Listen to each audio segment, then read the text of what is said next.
안녕하세요. 연세한국어 6급 과제문문 안보미입니다. 오늘은 제8과 2 한국인의 사상 과제 1 읽고 말하기 함께 진행해 보도록 하겠습니다. 교재 254쪽입니다.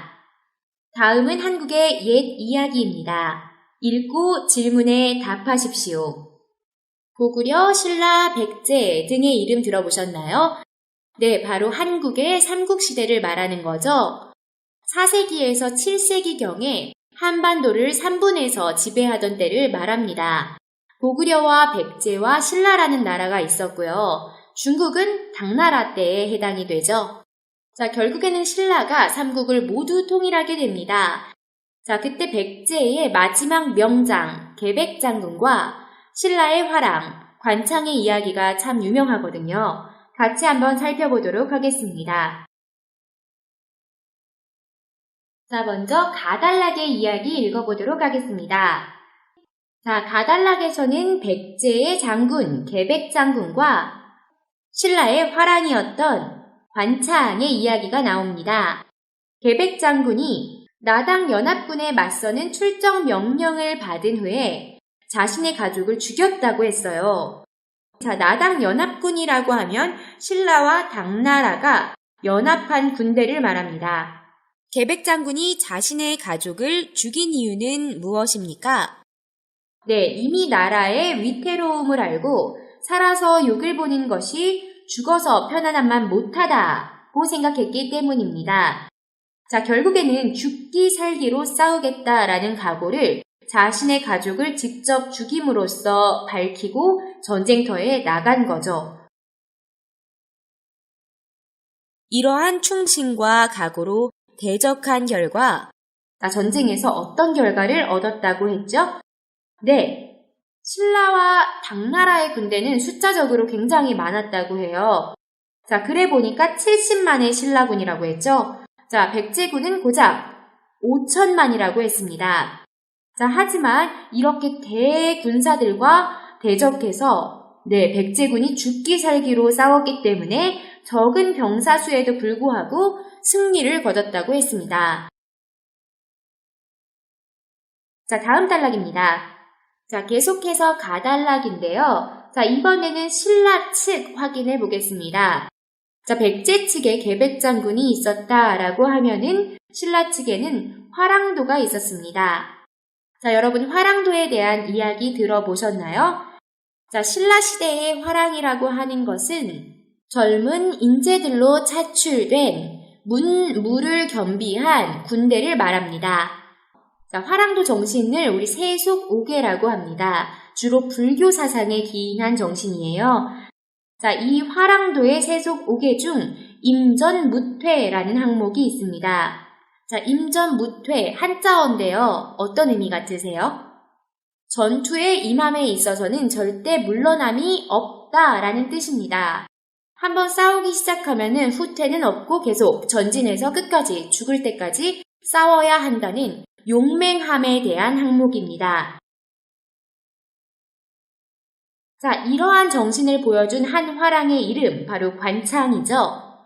자, 신라군의 어린 화랑 관창이 보여준 화랑도의 정신, 네, 바로 임전무퇴 되겠습니다. 관창은 백제군에 2번이나 붙잡혔다고 합니다. 첫 번째 붙잡혔을 때는 계백장군이 그의 용맹함을 높이 사서 한 번은 풀어줬다고 해요. 자, 그런데 두 번째 잡혔을 때는 어쩔 수 없죠. 네, 목을 베어서 신라로 돌려보냈다라고 합니다. 자, 하지만 이러한 관창의 죽음으로 관창이 보여준 임전무퇴의 사상으로 인해 신라군은 어떤 결과를 얻게 됐죠? 네, 용감하게 싸우다가 죽은 어린 관창의 모습에 신라군이 흥분하여서 목숨을 걸고 열심히 싸워 싸움을 승리로 이끌었다고 합니다. 자, 가달락, 백제의 계백장군, 신라의 관창 살펴봤고요. 계속해서 나달락입니다. 자, 나달락은 조선의 명장 이순신 장군에 대한 이야기입니다. 자, 먼저 지금 화면 보시는 이 부분에서는 조선 명장 이순신 장군의 업적에 대해 나오고 있죠. 자, 이 업적 정리해보면요. 네, 첫 번째 이 부분입니다. 자, 타고난 무예와 충성심으로 많은 전쟁을 승리로 이끌었다라고 했습니다. 자, 장군에게 업적은 네, 전쟁에서 전쟁을 승리로 이끈 것만큼 대단한 업적은 없죠. 자, 두 번째는요. 네, 임진왜란, 일본이 한국에 쳐들어왔을 때죠. 조선 중기시대를 말합니다. 자, 임진왜란이 일어났을 때, 자, 거북선을 발명하여 거북선으로 바다의 전쟁에서 승리를 거두었다고 했습니다. 자, 굉장한 명장입니다. 현대시대까지도 한국 사람들에게 굉장히 존경받고 있는 분이죠. 자, 다음 계속해서 살펴보겠습니다. 자, 다음은요, 이순신 장군의 유명한 일화가 소개되고 있는데요. 자, 이순신 장군이 전사한 곳, 전쟁터에서 죽음을 맞이하는 것, 전사하다라고 표현하죠. 자, 이순신 장군이 전사한 곳은 어디라고 했죠? 네, 노량 앞바다라고 했습니다. 자, 전사 전 장군의 명령과 그 의도는 무엇이었죠? 네, 전사 직전에 총탄을 맞고 쓰러지면서 장군이 한 명령은 방패로 장군을 가리고 죽음을 알리지 말라고 명령을 했습니다. 그 이유는요, 나오진 않았지만 우리 추측해 볼 수 있죠. 전사들의 사기가 떨어지는 것을 걱정했기 때문입니다. 자, 어쨌든 그 결과 노량 앞바다 전투의 결과는 역시 승리였습니다. 죽음 앞에서도 초연할 수 있는 사람은 몇 명 되지 않죠. 네, 이순신 장군은 이렇게 죽음 앞에서도 나라에 대한 충성심과 초연함을 보여준 명장이라고 할 수 있겠습니다. 자, 그럼 읽기 후에 질문에 대답해 보겠습니다. 1번. 두 이야기의 공통된 주제는 무엇입니까? 두 이야기 중 나온 사람은 모두 나라를 지키기 위해 자신의 목숨을 내던진 사람이죠. 그리고 다 애국심이 굉장하죠. 자, 애국충정한 장군들의 애국심으로 주제 정리해 볼 수 있겠습니다. 2번. 가의 내용에 맞는 것을 고르십시오. 자, 여러분 살펴봐 주시고 몇 번 골라주시면 좋겠어요.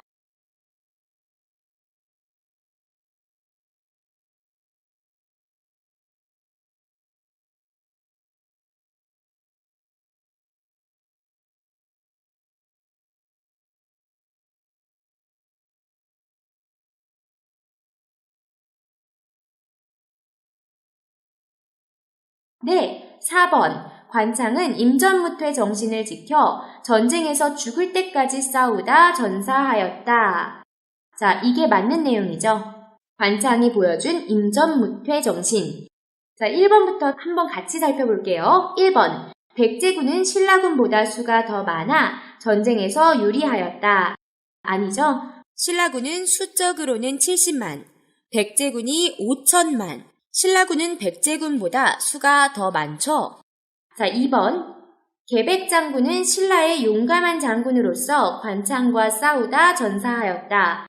아니죠. 계백장군은 관창과 싸우다 전사하진 않았죠. 네, 결국에는 신라와의 전쟁에서 전사한 것은 맞습니다. 하지만 계백장군이 관창의 목을 베어 신라군에 돌려보낸 일화, 우리 같이 살펴봤었죠. 3번. 의자왕은 백제의 마지막 왕으로서 전쟁터에 나가 목숨을 걸고 싸웠다. 자, 의자왕이 백제의 마지막 왕인 건 맞고요. 계백장군에게 출정 명령을 내려서 계백장군이 싸우러 나갔지 의자왕이 직접 싸우러 나가진 않았죠. 계속해서 3번입니다. 3번. 나의 내용에 맞지 않는 것을 고르십시오. 자, 차례대로 살펴보면서 같이 골라보겠습니다.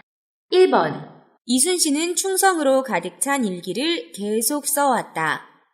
네, 맞죠. 확인해 볼 수 있었습니다. 그가 쓴 일기는 충성으로 가득 차 있다. 2번. 이순신은 조선시대의 위대한 장군으로 지금도 존경받고 있다. 네, 이 내용도 맞는 내용이고요. 3번. 이순신의 부상으로 참전하지 못한 노량전투는 크게 패하였다. 아니죠. 이순신 장군이 부상을 당하고 결국엔 전사하게 됐지만 그의 죽음을 알지 못한 전사들은 역시나 용맹하게 싸워서 승리를 거뒀다고 했죠. 4번. 이순신은 거북선을 만들어 바다에서의 전쟁을 승리로 이끌었다. 네, 이 부분도 확인할 수 있었던 부분 되겠습니다. 정답 3번이죠.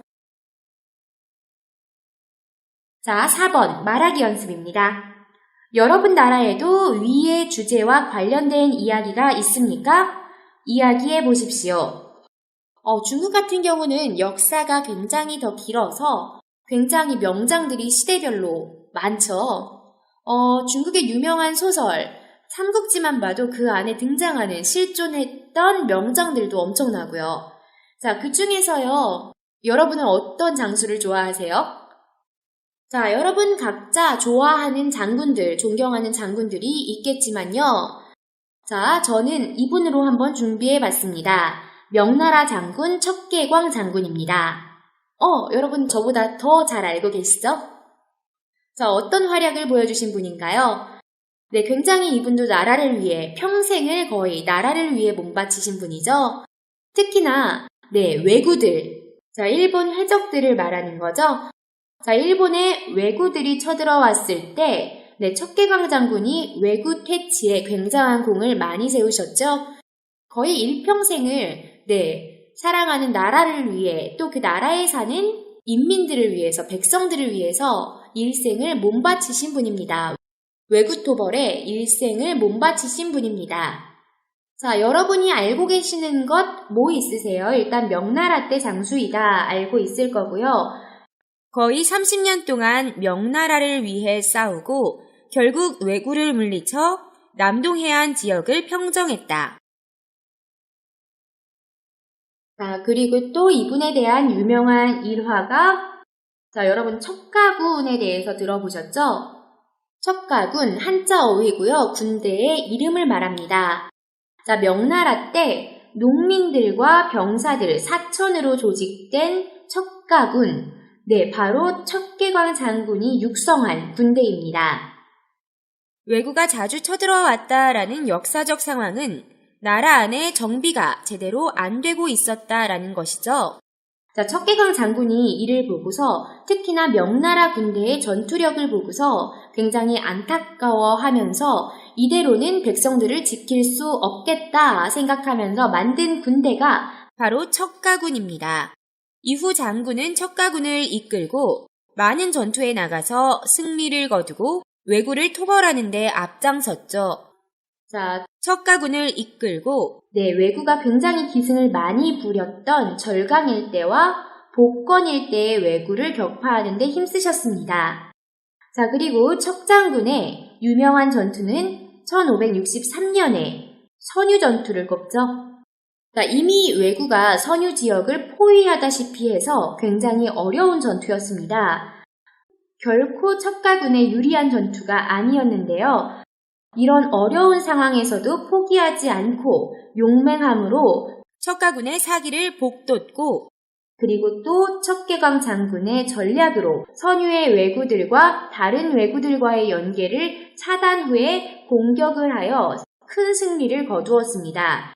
자, 선유 대첩으로 역사에 기록되고 있죠. 자, 척장군의 용맹함을 보여준 대표적인 전투라고 할 수 있습니다. 자, 지금 제가 말씀드린 부분, 여러분이 더 많이 알고 계실 수도 있겠지만요. 일단 제가 설명드린 이 부분 위주로 정리해서 말하기 연습 진행해 보겠습니다. 자, 먼저 시대적 배경과 척장군에 대한 소개를 해주겠습니다. 자, 시대적 배경 언제죠? 네, 명나라 때죠. 자, 명나라 때 주로 상황이 어땠었죠? 척장군이 활약하기 전에요. 네, 일본 해적인 왜구가 자주 기승을 부렸죠. 자, 일본 해적인 왜구가 자주 기승을 부리다. 자, 이 일본 왜구들이요, 주로 기승을 부린 부분, 사람을 함부로 죽이고 재물을 약탈하다. 자, 이런 시대가 바로 명나라 시대였습니다. 자, 이 문장으로 명나라 꾸며주고요. 자, 그 다음에 척계광 장군 소개해 보겠습니다. 자, 이런 시대에 장군 척계광이 30년 동안 명나라를 위해 싸우고 결국 왜구를 물리쳐 남동해안 지역을 평정했다. 라고 소개해 볼게요. 자, 이 정도로 말해보면 좋을 것 같아요. 명나라 때 일본 해적인 왜구가 자주 기승을 부리며 사람들을 함부로 죽이고 재물을 약탈하던 시대, 명나라 장군 척계광은 30년 동안 명나라를 위해 싸우고 결국 왜구를 물리쳐 남동해안 지역을 평정했다. 이번엔 척계광 장군이 육성한 척가군에 대한 설명들 만들어서 말해볼게요. 자, 먼저 배경 설명하겠습니다. 척계광 장군이 조정의 명을 받고 절강전선으로 갔습니다. 자, 그때 군사들을 봤어요. 자, 군사들, 병사들로 바꿔서 말해볼게요. 자, 병사들은 훈련이 제대로 되어 있지 않아 자, 싸움판에 나서면은 전투에 임하다로 우리 배웠던 문법 전투에 임하다 하고 는둥 마는둥 연결시켜서 말해보겠습니다. 는둥 마는둥 앞에 있는 행동, 앞에 있는 행위를 제대로 하지 않고 있는 것을 나타낼 때 사용할 수 있는 표현이죠. 병사라고 하면 열심히 전투에 임해야 되는데 열심히 싸워야 하는데 병사들 상태가 너무 엉망이어서 싸움판에서 전투에 임하는 둥 마는 둥 했습니다. 자, 임하는 둥 마는 둥 뒷부분에요. 붙여볼게요. 강조해줘야겠죠? 이런 상황들. 벌벌 떨기만 하다로 문장 만들어 볼게요. 자, 먼저 척사군의 배경 말해보겠습니다. 척계광이 조정의 명을 받고 절강전선으로 갔을 때 병사들은 훈련이 제대로 되어 있지 않아 싸움판에 나서면 전투에 임하는 둥 마는 둥 벌벌 떨기만 했습니다. 자, 그래서 척계광 장군이 병영을 새로 세우고 군사를 재정비하여 훈련하는데 전력을 쏟은 거죠. 그렇게 해서 농민과 병사 4천으로 조직된 척가군을 정비했다 소개해 볼게요. 그 후 척계광 장군은 병영을 새로 세우고 군사를 재정비하여 훈련하는데 전력을 쏟으며 농민과 병사 4천으로 조직된 척가군을 정비했습니다. 이후 이 척가군을 이끌면서 왜구를 격파했죠. 왜구를 격파하는 데 힘쓰다로 소개해 볼게요. 주로 절강과 복건 일대의 왜구죠. 자, 이후 척가군을 이끌고 절강 일대와 복건 일대의 왜구를 격파하는 데 힘썼습니다. 자, 이번엔 선유대첩 소개해 보겠습니다. 1563년 11월이죠. 자, 1563년 11월. 자, 2만여 명의 왜구가 선유를 포위, 공격했을 때 사태가 날로 위급해지던 때에도 척계광 장군의 기지로 선유의 왜구들과 다른 왜구들과의 연계를 차단하여 공격한 선유대첩은 장군의 용맹함을 보여준 전투였습니다. 자, 이렇게 명나라의 장군 척계광 장군에 대한 소개까지 모두 마무리됐습니다. 자, 그 외에 여러분이 좋아하시는, 여러분이 존경하는 장군이 있다면은 한번 소개하는 말하기 연습 스스로 진행해 보셔도 좋겠어요. 자, 오늘 내용 여기까지입니다. 자, 오늘은 한국인의 사상 중에서 삼국시대의 백제의 장군 계백, 그리고 신라의 화랑 관창, 그리고 조선의 명장 이순신 장군을 통해서 한국인의 사상 중에 애국심에 대해 살펴봤습니다. 자, 어떠셨나요? 자, 오늘도 수고 많으셨고요. 자, 다음 시간 과제 2에서요. 결론 쓰기, 우리 본론까지는 이제 모두 연습을 했죠? 결론 쓰기에서 다시 찾아뵙도록 하겠습니다. 수고 많으셨습니다. 안녕히 계세요. 다음 시간에 또 만나요.